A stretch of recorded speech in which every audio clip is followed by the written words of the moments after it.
तो अगर आप लोगों के घर में अफ्तार पार्टी का प्रोग्राम है तो मैं आपको सजेस्ट करूंगी मीठे में आप ये फ्रूट कस्टर्ड ज़रूर बनाएं। एक तो ये बनती ही बहुत टेस्टी है, दूसरा इसे बनाना भी बहुत ही आसान है। बिस्मिल्लाहिर्रहमानिर्रहीम, अस्सलाम वालेकुम। खुश रहें, आबाद रहें, जहाँ भी रहें हैप्पी रहें और हेल्दी रहें। तो मैं हूँ फ़ाइज़ा और वेलकम करती हूँ आपको चटपटे पकवान में। मीठे में सबसे पहले जो नाम हमारे जहन में आता है वो है कस्टर्ड। मगर कस्टर्ड को परफेक्ट तरीके से कैसे बनाया जाए ये आपको बताऊंगी मैं इस रेसिपी में। तो रेसिपी को एंड तक देखिएगा, अच्छी लगे तो लाइक कर दें और चटपटे पकवान को सब्सक्राइब भी कर लें। तो चलें फिर रेसिपी स्टार्ट कर लेते हैं। तो टेस्टी फ्रूट कस्टर्ड बनाने के लिए सबसे पहले तो मैं जेली तैयार कर लूँगी। अब आप लोग कहेंगे कि फ़ाइज़ा जेली बनाना कौन सा मुश्किल काम है। जेली बनाते वक्त आप जो सबसे बड़ी गलती करते हैं वो ये कि पैकेट पर दी गई हिदायत के मुताबिक आप इसमें 2 कप पानी डालते हैं।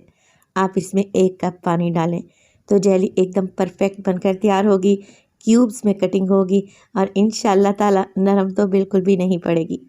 तो क्या करेंगे, 1 कप पानी लेंगे और एक फ्राइंग पैन में डाल देंगे। पानी में बॉयल आने दें। जैसे ही पानी बॉइलिंग पॉइंट पे आएगा आप इसमें डाल दें जेली।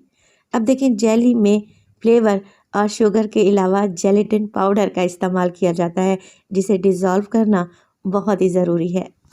तो बस कुछ भी नहीं करना, मिक्स करते रहें यहाँ तक कि जेली अच्छे से पानी में हल हो जाए, डिज़ोल्व हो जाए और पानी बिल्कुल ट्रांसपेरेंट सा नज़र आने लगे, कुछ इस तरीके से। बस फ्लेम को ऑफ कर दें और जेली को जमाने के लिए छोड़ दें। अच्छा, फ़ौरन से आप लोगों ने इसे फ्रिज में नहीं रखना, पहले इसे रूम टेम्परेचर पे ठंडा होने दें, बाद में फ्रिज में रखें तो एकदम परफेक्ट क्यूब्स में कटिंग होगी। रेड जेली भी मैंने इसी तरीके से तैयार कर ली है। चलें जी, इसे तो रख देते हैं एक साइड पे। फ्रूट कस्टर्ड बनाने के लिए मैं 1 लीटर दूध का इस्तेमाल कर रही हूँ। मैं पैकेट का दूध ले रही हूँ, जिससे मीठा बड़ा ही क्रीमी बनता है। आप लोग खुला दूध भी ले सकते हैं, कोई इशू नहीं है। तो 1 लीटर मिल्क की आज आपको परफेक्ट रेसिपी देने लगी हूँ। 1 लीटर दूध में डालूंगी मैं 8 टेबलस्पून या फिर आधा कप के बराबर चीनी। चीनी मेरे पास मोटे वाली दानेदार है। अब देखिए, मीठा आप अपने हिसाब से सेट कर लें। कुछ लोग नॉर्मल मीठा खाते हैं और कुछ तेज़। तो ये जो मीठा बनने जा रहा है इसमें आपको नॉर्मल टेस्ट मिलेगा। दूध में बॉयल आने देंगे। जब तक दूध में बॉयल आ रहा है तो यहाँ पर मैं कस्टर्ड को घोल लूँगी आधा कप दूध या फिर पानी में। अब कस्टर्ड 1 लीटर दूध के हिसाब से कितनी डलेगी, 4 टेबलस्पून। चावल खाने वाला जो चम्मच होता है ना, वो भर भर के आप लोगों ने 4 टेबलस्पून ले लेना है और इसे दूध या पानी में डिज़ोल्व कर लें। तो मैं यहाँ पर मैंगो फ्लेवर ले रही हूँ। आप अपने हिसाब से अपनी पसंद का कोई भी फ्लेवर ले सकते हैं। जैसे ही दूध में बॉयल आएगा इसमें कस्टर्ड शामिल कर देंगे और मुसलसल चम्मच से मिक्स करते रहें ताकि इसमें गुठलियाँ ना पड़ें। कस्टर्ड जो हमने तैयार करनी है बहुत ज़्यादा थिक नहीं होनी चाहिए, क्योंकि हमने अभी इसमें और चीज़ें भी ऐड करनी है। कस्टर्ड को आपने इसी स्टेज पर थिक कर दिया तो ये ठंडा होने के बाद मज़ीद थिक होगी, जिससे कस्टर्ड ना खाने में अच्छी लगेगी और ना ही देखने में। तो हमने तैयार करनी है एक परफेक्ट रेसिपी। तो आप कस्टर्ड की थिकनेस इतनी ही रखें कि देखिए चम्मच इससे अच्छे तरीके से कोट हो रहा है। 2 से 3 मिनट मज़ीद पकाएं ताकि इसका कच्चापन निकल जाए। तो फ्लेम को ऑफ कर दें और इसे रूम टेम्परेचर पर ठंडा कर लें। तो जब तक कस्टर्ड रूम टेम्परेचर पे आएगा फ्रूट्स की कटिंग कर लेते हैं। तो यहाँ पर आप कोई से भी फ्रूट ले सकते हैं सीज़न में जो अवेलेबल हो। अच्छा, मुझे यहाँ पर बनाना, स्ट्रॉबेरी और एप्पल मिले हैं तो मैं इन्हीं का इस्तेमाल करूँगी। कस्टर्ड रूम टेम्परेचर पे आ जाए तो इसे मज़ीद क्रीमी बनाने के लिए हम इसमें और चीज़ें डालेंगे। अब देखें, आप कस्टर्ड की थिकनेस चेक कर लें, परफेक्ट बनी है। कस्टर्ड में डालेंगे क्रीम। तो मेरे पास 200 ml का पैक है, 100 ml मैं इसमें शामिल कर दूंगी। इसके अलावा 1 कप मैंने रंगीन सवैयों को बॉईल किया और छान लिया। ठंडा होने के बाद सवैयाँ भी इसमें ऐड कर दें और अच्छे तरीके से मिक्स कर लें। हाथ को ज़रा हल्का ही रखें क्योंकि सवैयाँ बॉयल हैं। जल्दी जल्दी से मिक्सिंग करेंगे तो सवैयों का भरता ही बन जाएगा। तो हल्के हाथ से मिक्स करते रहें और यहाँ पे देखें आप लोग कि कस्टर्ड की परफेक्ट थिकनेस आ चुकी है।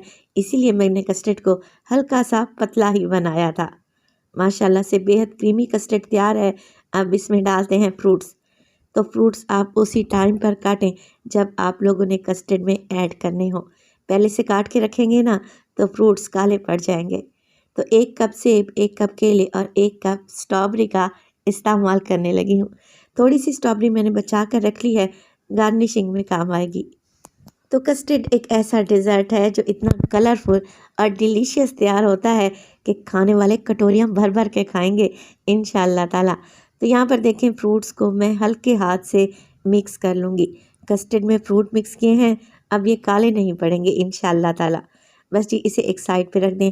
और जो स्टार्ट में मैंने जेली सेट की थी ना, अब आप लोग चेक करें, जेली बिल्कुल क्यूब्स में कटेगी और एकदम परफेक्ट बनेगी। और इसी स्टेज पर अगर तो आप लोगों को रेसिपी अच्छी लग रही हो, रेसिपी को लाइक कर दें और चटपटे पकवान को सब्सक्राइब भी कर लें।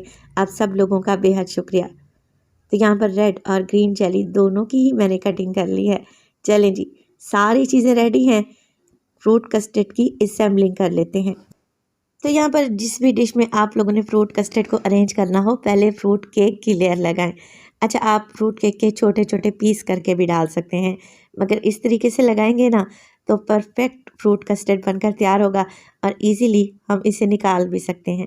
अब केक क्योंकि रूखे से होते हैं, इस पर डालूंगी मैं टिन पैक के अंदर जो सिरप होता है ना फ्रूट्स का, बस वो। अगर ये नहीं है आप लोगों के पास तो आप थोड़ी सी चीनी पानी में हल कर लें और केक के ऊपर डाल दें। तो आप लोग फ्रूट केक को सोक करने के लिए दूध भी डाल सकते हैं, इसके अलावा ऑरेंज जूस भी डाल सकते हैं, तो जैसा आपको मुनासिब लगे। अच्छा, केक सोक हो गए, अब इस पर लगाएंगे जेली। रेड और ग्रीन जेली की एक लेयर आप लोगों ने फैला देनी है। इसके ऊपर डालेंगे मज़ेदार क्रीमी फ्रूट कस्टर्ड। तो माशाल्लाह से आप ज़रा कस्टर्ड की लुक तो चेक करें, कितना परफेक्ट बना है। गार्निश करूँगी मैं इसे टिन पैक के फ्रूट से। आप लोग फ्रेश फ्रूट भी लगा सकते हैं और ड्राई फ्रूट से भी गार्निश कर सकते हैं। तो देखें, परफेक्ट फ्रूट कस्टर्ड एकदम तैयार है, जो देखने में इतना खूबसूरत लग रहा है, खाने में कितना टेस्टी होगा। तो आप ये मज़ेदार सा फ्रूट कस्टर्ड अफ्तारी पर बनाएं, ईद पर ट्राई करें, कोई भी सेलिब्रेशन हो, ओकेजन हो, आप इस मीठे को तैयार करें। यकीन करें, आपकी खुशियाँ दोबारा हो जाएंगी और खाकर मज़ा आ जाएगा। देखिए, लग रहा है ना टेस्टी, तो रेसिपी को ज़रूर ट्राई करें। रेसिपी अच्छी लगे तो लाइक कर दें और चटपटे पकवान को सब्सक्राइब भी कर लें। तो अपना बहुत सारा ख्याल रखिएगा, फ़ाइज़ा को अपनी दुआओं में याद रखिएगा। मुझे दीजिए इजाज़त। टिल देन, अल्लाह निगहबान।